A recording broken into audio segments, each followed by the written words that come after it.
the first one I read was Nite Owl and Dr. Manhattan. It was John Michael Straczynski, and man, okay, so for example, he did Nite Owl. He did both of them. Oh, I see. And different people drew the other ones. And so for me, JMS has always been kind of one of those guys that I like his like long form stories.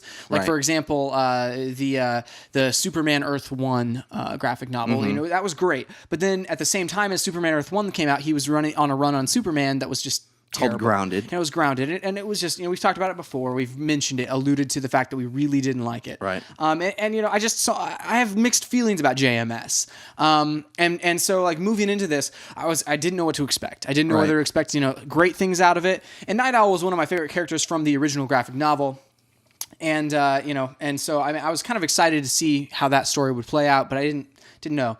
But anyway, so as you get into it, Nite Owl is kind of, it's probably my favorite of the two, because the Nite Owl story is more of a mystery. It's more of like kind of a whodunit, kind of like the original Watchmen. It very much alluded to and had the same kind of themes and tones as the original Watchmen, and especially Nite Owl's segments in the original Watchmen, where he's kind of try to figure things out. And in fact, it had some things to do with Under the Hood, really? And kind of he actually gave Under the Hood that novel to the Nite Owl, the guy who was taking over his hood essentially, and so he gave that to him, and said, you can do whatever you want with it. And he said, well, you can release this whenever you want, whenever the world doesn't need you to be Nite Owl or to be a hero anymore, Hollis.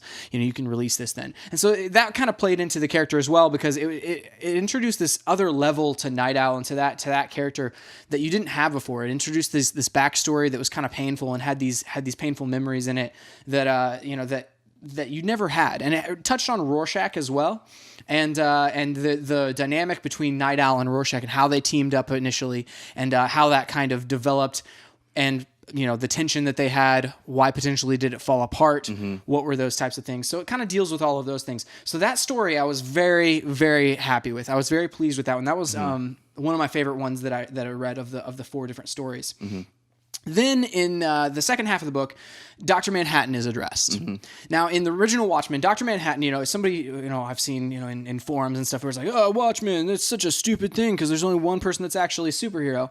And it's like, while that's true, while Dr. Manhattan is the only person with superpowers, it very much comes down to he's disconnected from society. He's, disassociated from his humanity, and, all of these things. And so Dr. Manhattan's side of this thing fits more into the timeline of the Watchmen graphic novel, the original Watchmen graphic novel, because Dr. Manhattan exists not in one specific time, and in that one we jumped around time-wise with his mental, because he exists at the same time. He sees time as, one thing where he can go back and exist in, previous times.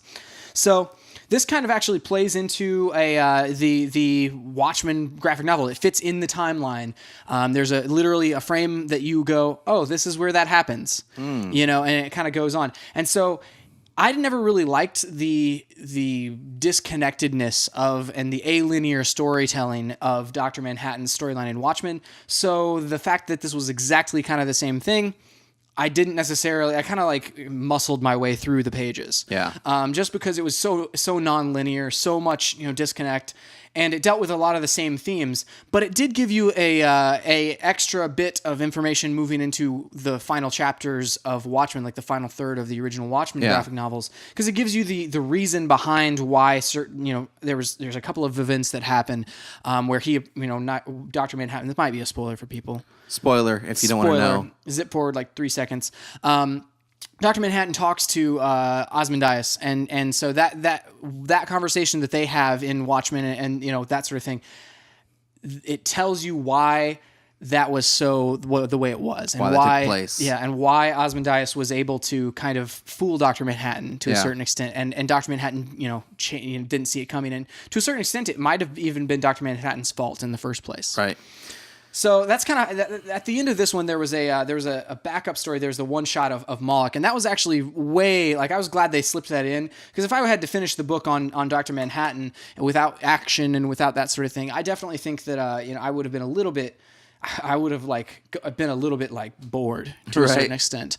But the one shot of Moloch was very good, and it touched on his backstory. It made him seem more like a villain, because in the original book, I always wondered, how bad of a dude was this guy? Right. And this addresses that, and it addresses that he was a very bad dude from a very young age. He just dies right off the bat. Well, spoiler as well. Spoiler. Sorry. Yes. Anyway, but he doesn't really die right off the bat. To be honest with you. No. So, but yeah, it honestly plays into it goes right up into the Watchmen graphic novel as well. I think JMS very much took kind of the Watchmen graphic novel and dissected it and placed his stories strategically to where they would fit with the graphic novel. Yeah. But you could experience them by themselves without having read the other as well, and enjoy them decently, except for, in my opinion, the Dr. Manhattan story. Right. That one just kind of what I was saying with Minutemen, it kind of feels like additional material, supplemental material to the original Watchmen. But less so than I feel like that one was for you, because again,